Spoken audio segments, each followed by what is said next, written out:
인류 역사상 가장 위대한 날을 꼽으라 하면 저는 두 날을 이야기를 하고 싶습니다. 첫 번째는 예수님께서 우리를 구원하시기 위하여서 이 땅에 오신 날, 그리고 둘째로는 1517년 10월 31일을 저는 말씀을 드리고 싶습니다. 마틴 루터가 종교개혁을 일으킨 날이 바로 이 날이기 때문이죠. 우리가 잘 알다시피 종교개혁은 유럽의 정치와 경제와 사회와 문화, 모든 카테고리에 있어서 굉장한 개혁과 그리고 놀라운 변화의 바람을 일으키게 됩니다. 사실 이 종교개혁의 목적은 혁명이나 아니면 개혁이 목적이 아니었어요. 우리의 믿음을 리뉴하자, 새롭게 하자라는 것이 바로 종교개혁의 목적이었다는 것입니다. ad fontes, 우리가 다시 본질로 돌아가자라는 것이 종교개혁의 정신이었다라는 거죠. 종교개혁의 핵심 인물이었던 이 마틴 루터 이야기를 잠깐 드릴게요. 잘 들어보시기를 바랍니다. 여기에 굉장한 진리가 담겨져 있습니다. 마틴 루터가 수도원에 들어가서 수도원 생활을 했을 때에 루터가 신부를 찾아가서 고해성사를 하게 되는데, 고해성사를 하고 돌아서고 또 죄가 떠오르면 다시 신부를 쫓아가서 고해성사를 하고, 또 뒤돌아서다가 죄가 떠오르면 또 신부를 쫓아가서 고해성사를 하는 거예요. 그러니까 나중에 신부가 짜증이 나는 겁니다. 그래서 마틴 루터를 불러서 너 하루에 한 번만 와. 너 왜 이렇게 사람 귀찮게 하루에 한 번만 오고, 올 때 너가 나한테 고할 그 죄의 목록을 쫙 적어가지고 와서 딱 하루에 한 번만 딱 모아가지고 한꺼번에. 귀찮아 죽겠네 정말. 이 마틴 루터한테 그렇게 이야기를 했어요. 그런데 마틴 루터는 그 어떠한 죄 사함의 확신과 내적인 평안함을 누리지를 못합니다. 이게 중요한 거예요. 자기가 굉장히 노력한 겁니다. 열심히 고행을 하고 열심히 공덕을 쌓았지만 그 어떠한 평안함과 어떠한 기쁨을 누리지 못했다는 거죠. 자, 그래서 이 1510년도에 로마를 방문할 기회가 생겨서 이 로마의 라테란 성당을 방문하게 됩니다. 근데 라테란 성당을 보게 되면 빌라도의 계단이라고 이 원형 계단이 있거든요. 28개의 계단으로 이루어졌는데, 여기서 또 루터가 자신의 공로를 앞세웁니다. 어떻게 하면 죄의 사함을 받을 수가 있을까? 이 라테란 성당은 굉장한 성지 중의 성지인데, 그래서 그 빌라도의 계단을 무릎으로 기어 올라가요. 근데도 어떤 평안함을 누리지 못하는 거예요. 그래서 이번에는 한 계단 오르고 계단에다 뽀뽀를 합니다. 한 계단 오르고 계단에다 입을 맞추고, 또 한 계단을 오르고 계단에다 입을 맞추고. 그럼에도 불구하고 마틴 루터는 어떠한 평안함을 누리지를 못해요. 자, 그런데 1513년도에 마틴 루터가 거하고 있던 이 비텐베르크 그 성의 그 종탑에서 마틴 루터는 탑의 경험이라는 기가 막힌 진리의 체험을 하게 됩니다. 시편 22편에 나오는 그 절규, 내 아버지여 내 아버지여 어찌하여 나를 버리시나이까? 내 아버지여 내 아버지여 어찌하여 나를 버리시나이까? 라는 이 절규가 하나님의 아들이신 예수 그리스도의 고백과 절규라는 이 진리를 깨닫고서 루터가 외치기 시작합니다. 어째서 죄가 없으신 하나님의 아들 예수 그리스도가 하나님께 버림을 당해야만 했는가? 나는 죄가 많고 흠이 많은 사람이기에 내가 십자가에 달리고 내가 죽는다는 것은 얼마든지 이해가 되지만, 왜 어째서 죄가 없으신 하나님의 아들 예수 그리스도가 아버지에게 버림을 당해야만 했는가? 그때 성령 하나님께서 마틴 루터를 조명하십니다. 여러분, 이 성령의 조명하심이라는 것은 정말 우리 그리스도인들이 누릴 수 있는 놀라운 특권 중에 하나라는 사실을 믿으시기를 바랍니다. 성령께서 여러분들을 조명하실 때 하늘의 지혜가 여러분들을 강권하시기 때문이라는 거죠. 자, 마틴 루터가 성령께서 깨닫게 하시는 그 진리에 사로잡히게 돼요. 그렇구나. 예수님이, 그 죄가 없으신 하나님의 아들 예수 그리스도가 버림받을 수밖에 없었던 이유, 내가 당해야 할 그 버림받음을 예수님이 대신 당하신 것이구나. 내가 죄인이지만 예수님께서 친히 죄가 되어 주시어서 나 대신에 십자가에서 죽임을 당하셨구나. 할렐루야. 이게 우리가 믿는 기독교 신앙의 진리입니다. 여러분, 이 진리를 묵상할 때마다 여러분들 마음 가운데 기쁨이 있어야 돼요. 주님을 향한 감사함이 있어야 할 줄로 믿으시기를 바랍니다. 형식적으로 연불 외듯이 예수님께서 나를 위하여 십자가에 죽으셨고 나는 구원받았습니다, 이게 아니라는 거죠. 이 감격, 이 떨림, 이 기쁨, 이 환희, 나의 신분이 변화되었다라는 이 즐거움이 여러분들에게서 회복될 수 있기를 주의 이름으로 간절히 축원합니다. 자, 그런데 4년 후에 1517년 이제 D-Day가 됐죠. 이 면죄부를 판매하는데 이 면죄부도 판매 실적이 있었다고 합니다. 이제일은 한 달에 1000개 파는데 박수호는 한 달에 100개밖에 못 팔아요. 500개가 할당량인데 그럼 여기는 아웃이야. 여기는 500개 팔았어. 그럼 여기는 이제 다음 달까지 이제 가는 거예요. 이 면죄부 판매 실적이 있었거든요. 그런데 이 면죄부 판매에 정말 탁월한 역량을 보였던 존 태첼이라는 신부가 있었습니다. 이 사람은 무슨 얘기를 했냐면, 당신들이 이 면죄부를 사기 위해서 금화를 이 헌금 바구니에 내는 순간 당신들의 영혼은 용수철처럼 천국을 향해서 튀어 올라갈 것입니다. 말도 안 되는 소리를 짓거렸습니다, 여러분. 그런데 이 존 태첼이라는 신부가 비텐베르크 성에 와서 면죄부를 파는 거예요. 마틴 루터가 이를 보고 크게 분개합니다. 그리고 이에 대한 95개의 반박 조항을 내세워서 그 성 문 앞에 게시를 하게 돼요. 그때가 바로 1517년 10월 31일 종교개혁의 신호탄을 알리는 시발점이 됐다라는 거죠. 여러분, 하나님께서는 이 일을 통하여서 유럽을 포함한 전 세계 기독교의 역사를 바꿔놓는 기가 막힌 종교개혁을 일으키셨음을 믿으시기를 바랍니다. 루터뿐만이 아니에요. 스위스의 쯔빙글리, 그리고 이 프랑스의 존 칼빈과 같은 그런 하나님께서 귀하게 쓰셨던 위대한 개혁자들이 불과 같이 일어나기 시작했습니다. 그리고 많은 믿음의 사람들에게 우리가 초대교회 영성으로 돌아가야 합니다. 오직 믿음으로만 구원받습니다. 그 초대교회에 일하셨던 성령 하나님과 우리 시대에 일하셨던 성령 하나님은 요만큼도 다르지 않습니다. 성령의 임재를 기대하셔야 됩니다. 라는 이 기가 막힌 영적인 진리를 외치기 시작했다라는 거죠. 여러분, 루터가 시작했던 종교개혁의 핵심은 세 가지입니다. 오직 성경, 솔라 스크립추라, 오직 은혜, 솔라 그라시아, 그리고 오직 믿음, 솔라 피데. 할렐루야. 진리예요. 기독교 신앙의 진리입니다. 이 진리를 오늘 영적 조각칼로 여러분들 가슴에 조각해낼 수 있는 성도가 되셔야 할 줄로 저는 분명하게 믿습니다. 그렇게 사셔야 된다라는 거죠. 우리가 구원받을 수 있는 일체의 비결은, 루터가 행위로 구원을 찾기 위해서 얼마나 애를 썼습니까? 막 계단도 무릎으로 기어 올라가고 뽀뽀도 해보고 고해성사도 해봤는데 안 됐잖아요. 이 루터에게 진리의 영이 부어지게 되니까 루터가 깨달은 거예요. 율법이 아니다. 율법이 아니다. 오직 말씀에 기초한 솔라 스크립추라, 말씀에 기초한 하나님의 은혜, 솔라 그라시아. 아멘. 그리고 우리의 믿음, 솔라 피데로 말미암아 우리는 하나님께 의롭다함을 받을 수 있다. 이게 우리가 붙잡아야 할 진리의 말씀이라는 것이죠.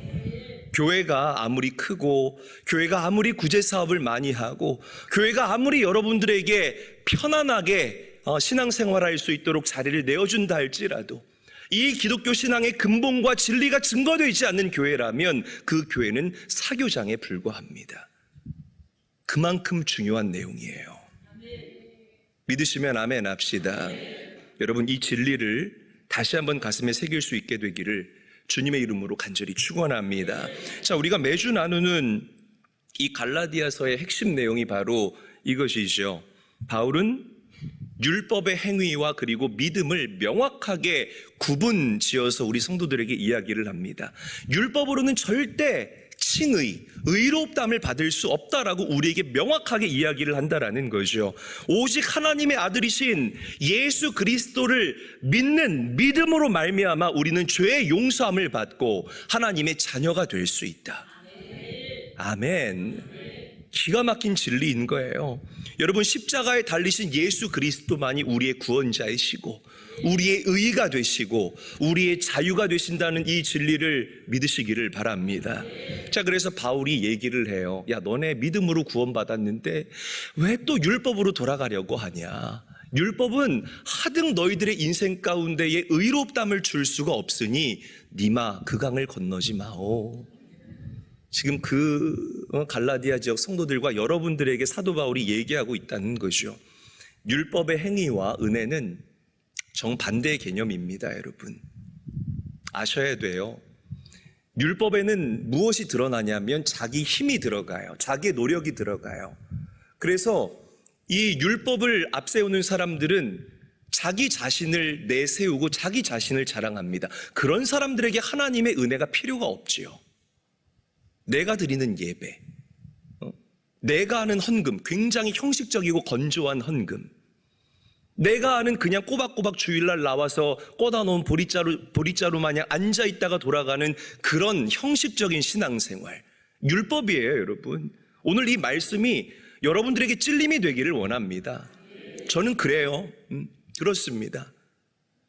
그러니까 뭔가 이 삶 가운데 풀어지는 역사가 나타나도 내가 잘나서 잘 풀어졌다라고 이야기를 하는 거예요.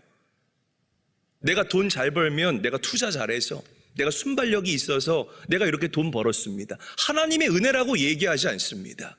우리 자식들이 좋은 대학 가고 좋은 직장 취직하고 좋은 데 시집장가 가면 내가 어렸을 때부터 얘 키우는데 얼마나 애썼는 줄 아세요? 하나님이 하셨습니다라고 얘기하지 않아요. 은혜가 필요 없는 사람들이라는 거예요. 그런데 은혜는 어디에서부터 시작하느냐? 주님, 나는 소망 없는 죄인입니다 라는 진리를 인정하는 데에서부터 시작이 됩니다. 그리고 그럼에도 불구하고 나를 이렇게 아무 조건 없이 사랑하시는 그 하나님을 자랑하는 것이 바로 은혜이고 믿음입니다. 할렐루야. 그러니까 이 하나님의 말도 안 되는 신적인 성품의 사랑을 이야기할 수 있는 종교는 우리 기독교 신앙밖에 없다라고 저는 단언하고 싶다라는 거죠. 여러분, 나와 함께 하시는 그 하나님께 감사할 수 있는, 진정으로 감사할 수 있는 우리 제일교회 성도들의 신앙과 여러분들의 인생이 될 수 있기를 주의 이름으로 당부드립니다.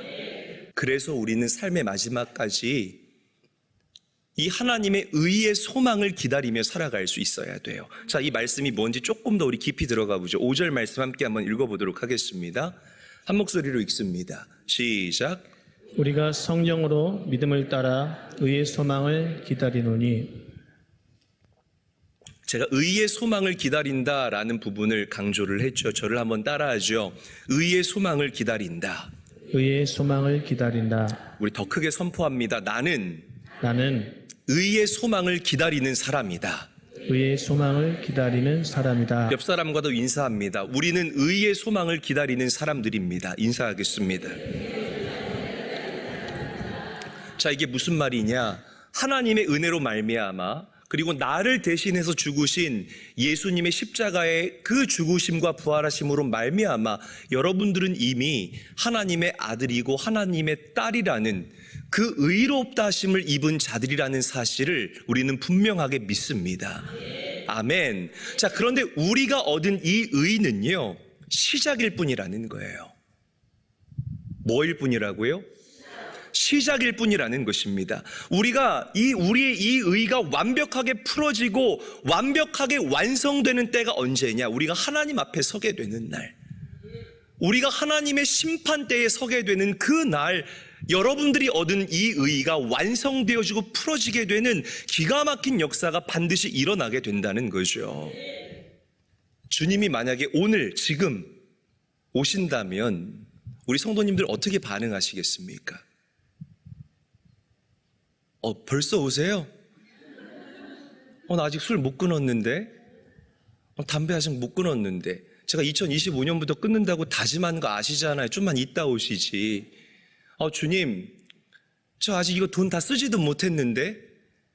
주님, 그러니까 이게 막 이렇게 주님이 오시는 그 날이 여러분 아쉽습니까? 두렵습니까?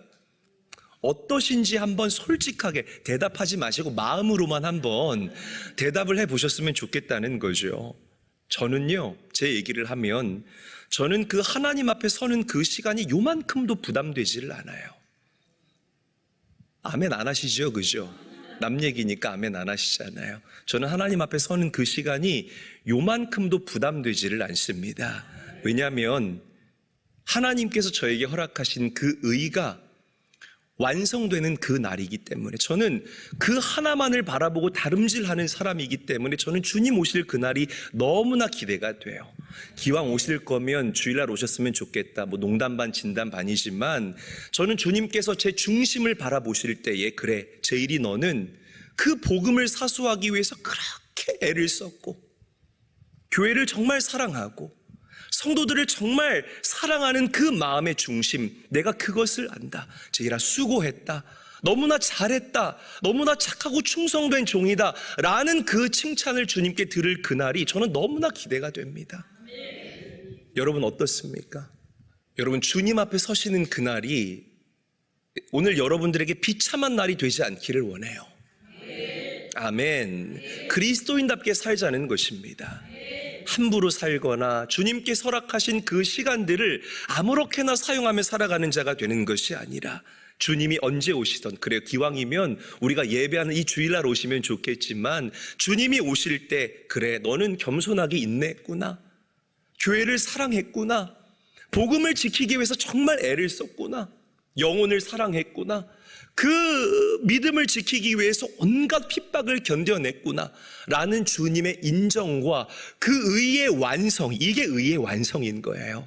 이 의의 완성이 여러분들 인생 가운데서 불과 같이 일어날 수 있게 되기를 예수님의 이름으로 간절히 축원합니다. 우리는 의의 소망을 기다리는 자다. 아멘. 이제 무슨 말인지 아시겠죠? 다시 한번 옆 사람과 인사할까요? 당신은 의의 소망을 기다리는 자입니다. 인사하겠습니다.